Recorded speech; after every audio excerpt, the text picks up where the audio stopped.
Oremos. Amado Padre, que tu nombre es honrado, venga a tu reino, hágase tu voluntad, así como en el cielo y en la tierra. En esta hora pedimos tu presencia, tu Santo Espíritu y tus santos ángeles acampando a nuestro alrededor, llenándonos de tu amor, pero también dándonos las palabras correctas. Bendice a cada persona, a cada ser humano. Ayúdalo, Señor. Dele fuerza y ánimo espiritual. Al que está enfermo, salud. Al que está débil, fortaleza. Al que está desanimado, ánimo. Agradecemos todo esto. Bendice nuestras mentes y corazones también en el estudio de tu palabra. Por los méritos de Jesús. Amén.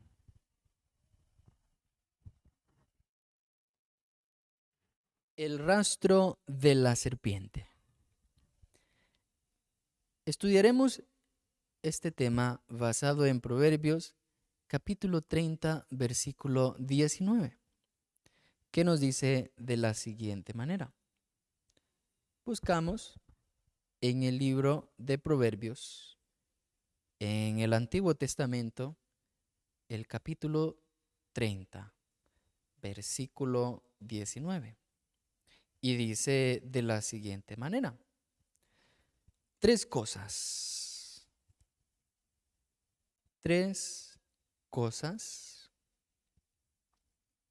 me son ocultas.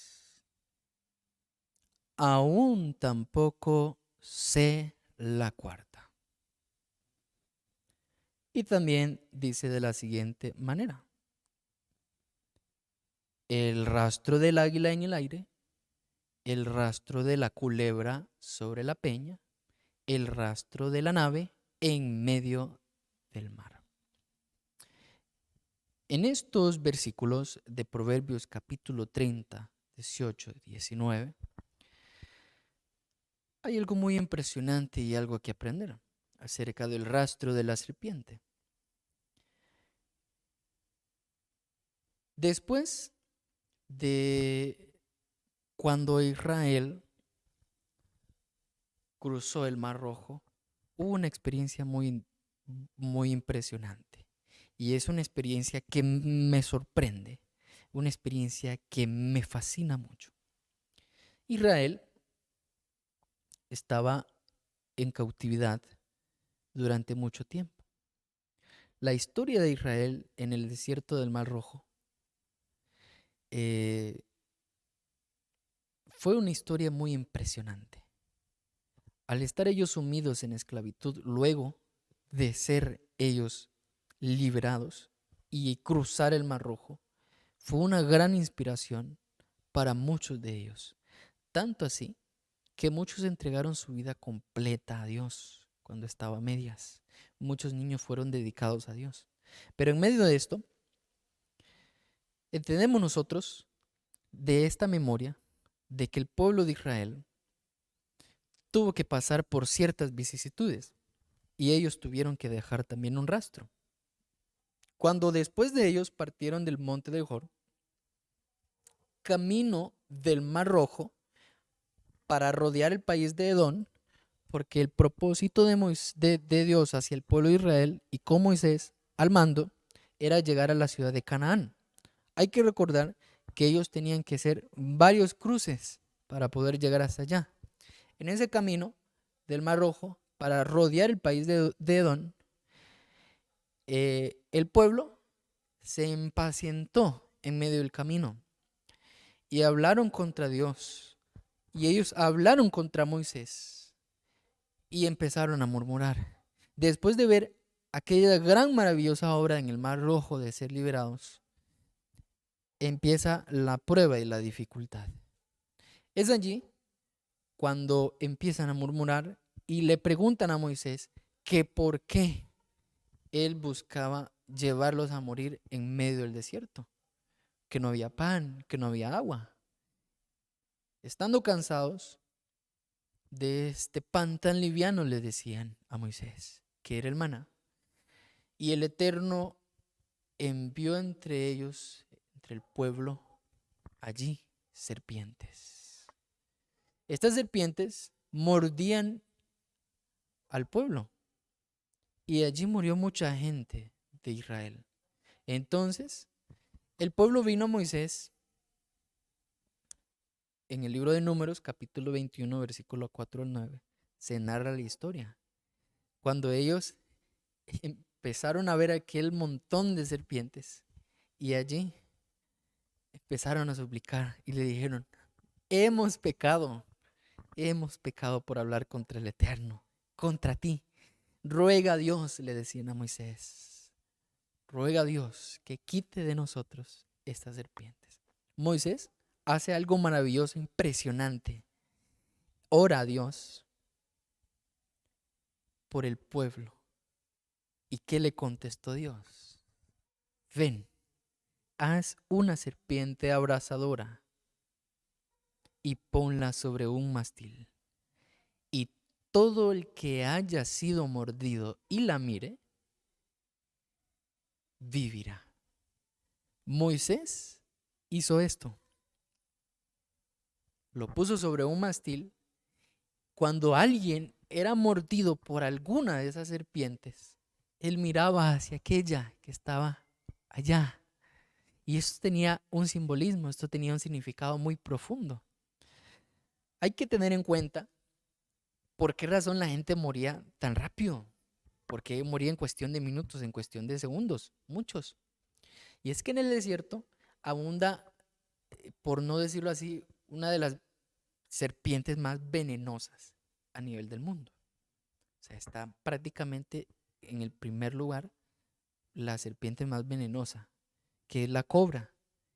Que la cobra en cuestión de minutos, si usted no encuentra, o sea, no existe cura.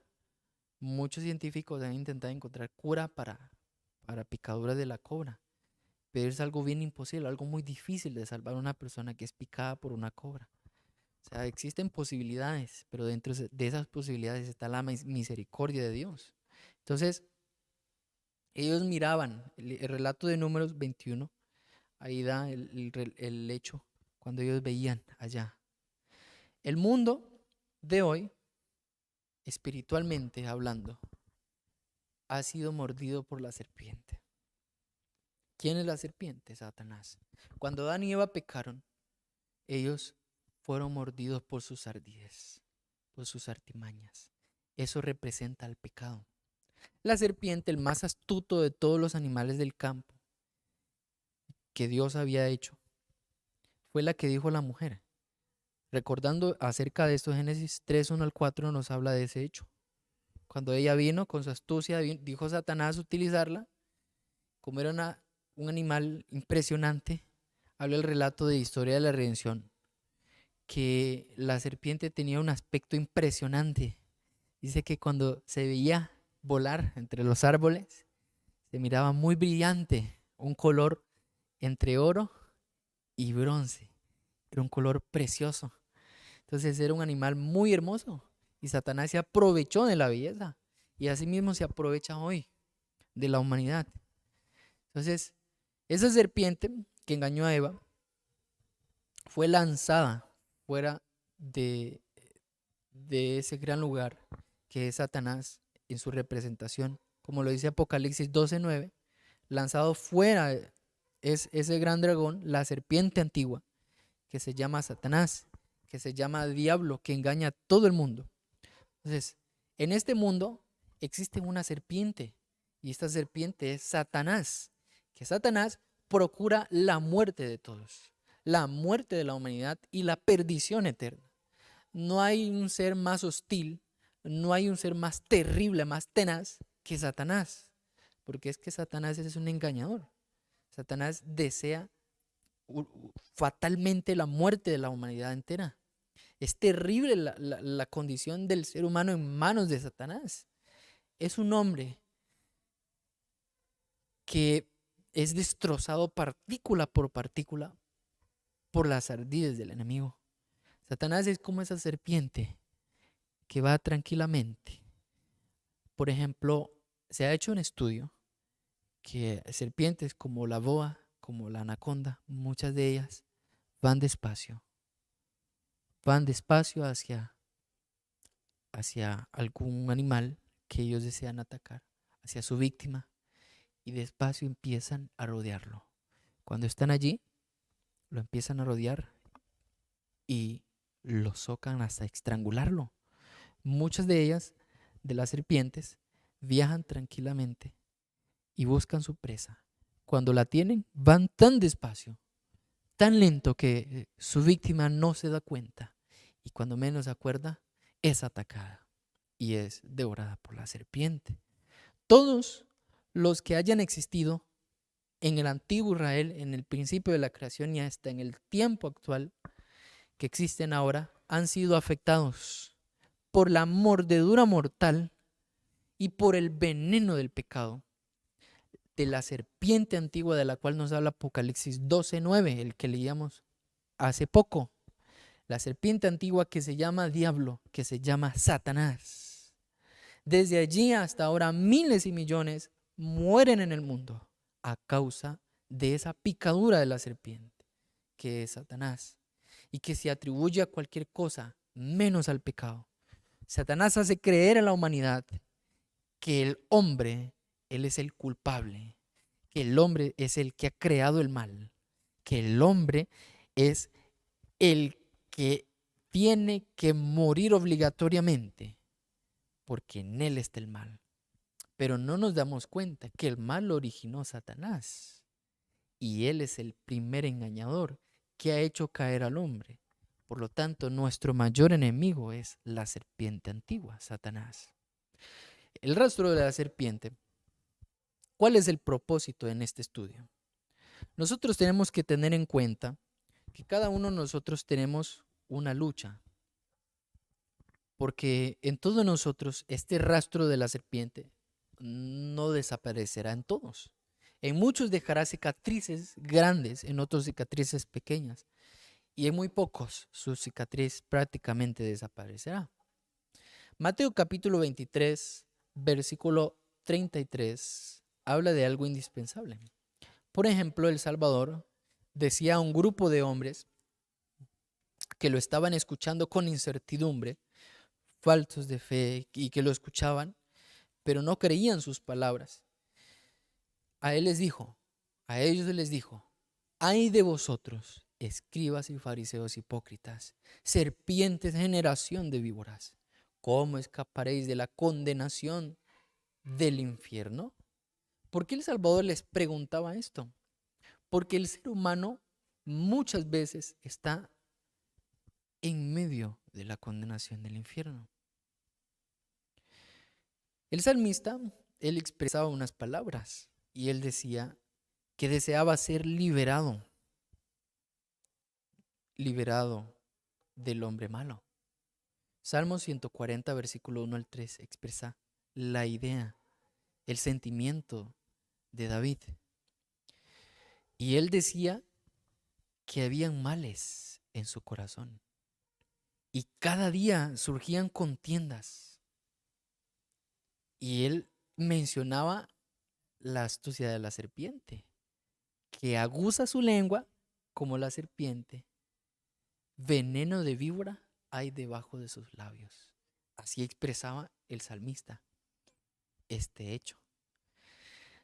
Cuando nosotros venimos con ese rastro de la serpiente, demostramos las obras de la carne.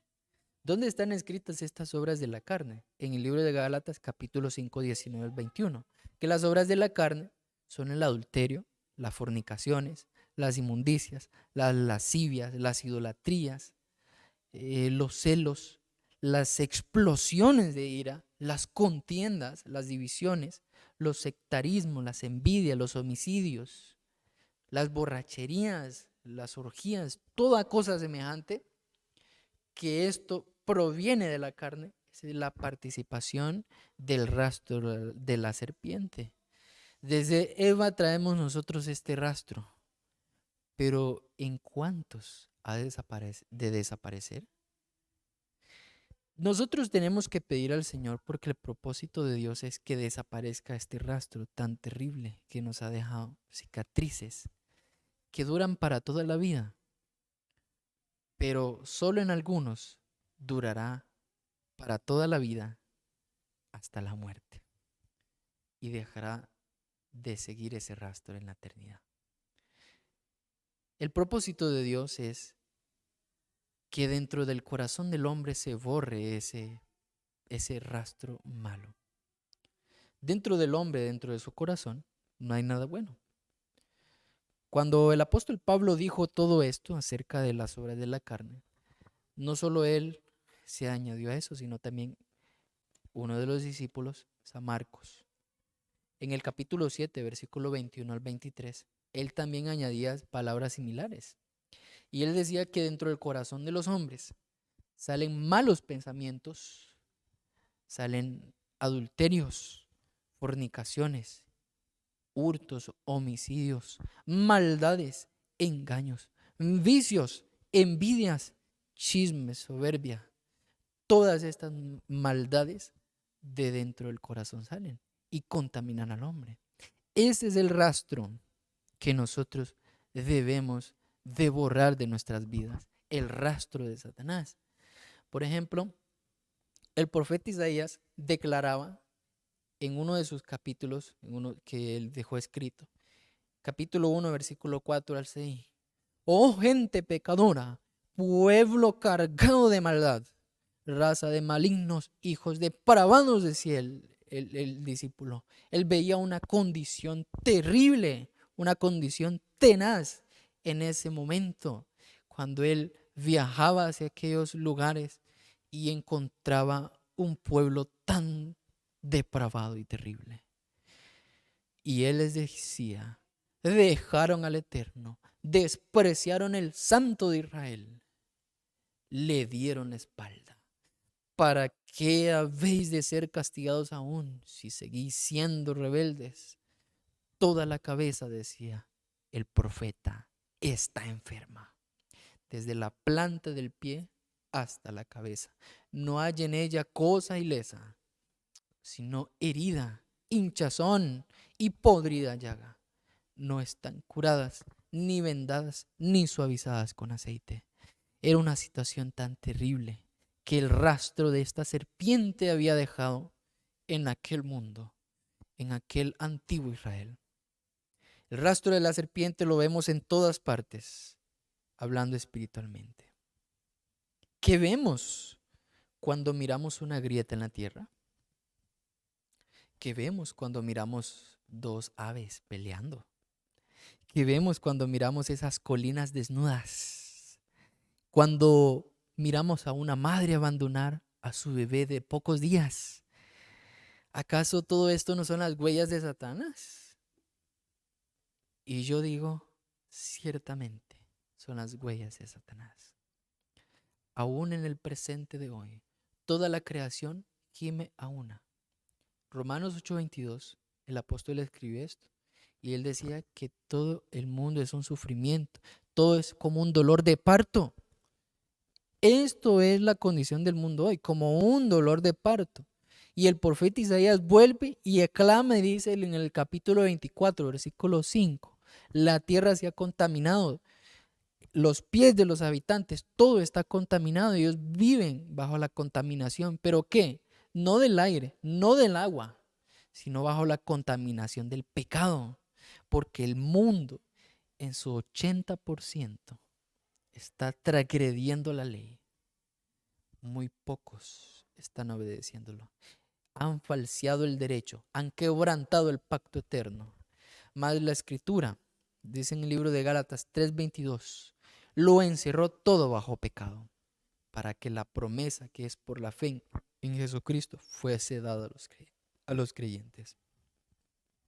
Queridos hermanos, queridos amigos, la pluma inspirada nos habla de algo muy impresionante. El tenue rastro de la serpiente ha dejado su huella de miseria en la conciencia endurecida. No hay lugar en la tierra donde no se ve el rastro de la serpiente y de donde no se sienta su venenoso aguijón. Toda la tierra está contaminada bajo sus habitantes. Pero recordando el hecho que me impresiona demasiado, cuando Moisés levanta aquella serpiente y aquellos hombres miraban hacia allá, hacia aquella serpiente simbolizada por Cristo, es cuando ellos sentían que esa picadura, que ese rastro de la serpiente era borrado y no morían. ¿Qué significa esto? Una mirada de fe. Si usted, querido amigo, deja de ver este mundo y mira hacia el cielo, usted ha encontrado esa serpiente guindada, puesta ya en alto, y usted puede seguir viviendo. ¿Para quién es dada esta promesa, esta mirada de fe? Para todo aquel que crea. Así como Moisés habla el libro de Juan capítulo 3, versículo 14 al 17, es un libro muy impresionante, hermoso. Moisés levanta la serpiente en el desierto y eso fue necesario. Y en el día de hoy, en el tiempo de Israel, fue necesario que fuera levantado Cristo para que todo aquel que en él crea tenga la vida eterna. Por eso amó Dios al mundo, dio a su único hijo, lo puso en alto como un sacrificio vivo, para que todo aquel que fuera picado por aquella serpiente no se perdiera y que si creyera y mirara con fe de su picadura mortal sería sanado. El Señor Jesús dijo que cuando yo sea levantado de la tierra, atraeré a todos hacia mí. El Señor desea que usted acepte la invitación. Él desea atraerlo a usted con su mirada serena y de amor. No con una mirada de odio, rencor, de querer hacerle mal. El Salvador desea que nosotros escapemos, no por nosotros mismos, sino con su ayuda, que escapemos del abismo del pecado en que estamos sumidos, porque muchos de nosotros llevamos el rastro de la serpiente y aún no ha sido curado. Nuestro corazón es malo y no lo podemos cambiar. ¿Quién podrá cambiar nuestro corazón? ¿Quién podrá sacar cosa limpia e inmunda? Solamente Cristo. Ninguno de nosotros, dice el libro de Job capítulo 14, versículo 4, que ninguno de nosotros puede sacar cosa limpia del corazón. Pero Cristo sí lo puede hacer. Cosa inmunda sí puede sacar el corazón, pero limpia solo Cristo. Entonces, por cuanto el ánimo carnal es enemistad contra Dios, Romanos 8:7 dice que este no está sujeto a la ley de Dios, ni la verdad lo puede estar en él. Entonces, la educación, la cultura, el ejercicio de la voluntad, el esfuerzo humano, todos ellos, habla la pluma inspirada, que tienen su propia esfera. Pero para esa curación que necesitamos, de esa herida mortal, para esto no tiene esto ningún poder, solamente Cristo. Él puede producir una corrección tanto externa en la conducta, pero también interna y el cambio en el corazón. No puede purificar el hombre las fuentes de la vida. Esto lo puede hacer Cristo a través del poder interior que se abre en él. Entonces, una vida nueva de lo alto, cuando aquellos observaban hacia lo alto, ellos veían una nueva oportunidad, una vida nueva. El hombre se convierte del pecado a la santidad cuando observa a Cristo en lo más profundo, en lo más alto. Asimismo nosotros, por medio de ese poder vivificador y por medio de su gracia, puede ser salvo, ser curado del rastro de esa serpiente terrible que se convirtió en dragón y hizo guerra contra los santos. En medio de las dificultades, en medio de la muerte de muchos, eran atraídos hacia Cristo, porque Cristo los llevaba a la santidad. Así como los israelitas que miraron aquella serpiente de bronce fueron sanados de la terrible picadura de esa serpiente mortal, ejerciendo la fe, querido amigo, ejerciendo la fe en nuestro Salvador, podemos ser salvos del pecado y de la muerte. Por eso, dice él, y con esto quiero finalizar, Isaías capítulo 45, versículo 22, y dice de la siguiente manera: miradme a mí y sed salvos. ¿Quiénes? Todos los términos de la tierra. ¿Por qué? Porque yo soy Dios y no existe ningún otro. Que el Señor le bendiga. Oremos. Padre Santo que mora en lo más alto de los cielos, tu nombre sea honrado y glorificado. En esta hora deseamos, Señor, que tome nuestras vidas y nuestros corazones. Sabemos que el rastro de Satanás abunda en cada ser humano, que existen muchas huellas, muchas picaduras hechas por el artero tentador, por el enemigo. Señor, muéstrate hacia nosotros, Padre, y que nuestra mirada esté fija en ti y que podamos ser salvos, que no muramos por esa picadura mortal. Ten misericordia de nuestras vidas. Te pido, Padre, por aquel enfermo, por la viuda, por el huérfano, seas tú ayudándolo, como siempre lo has hecho. Ayúdanos a nosotros también a eliminar las huellas del pecado, del egoísmo, las huellas de la suficiencia propia, y fortalece nuestras vidas, nuestros ánimos. Danos fuerza, ayúdanos en cada momento, en cada situación. Libra nuestras vidas del mal. Señor, todo esto lo agradecemos, no por mérito que haya en nosotros, sino por los méritos de aquel que como la serpiente fue alzado en alto por medio de una cruz y que llevó a la salvación a la humanidad entera. Gracias, Señor, por este mensaje. Esto lo agradecemos por los méritos de Jesús. Gracias por el perdón de nuestros pecados y por la obra del Espíritu Santo en nuestras vidas. Amén.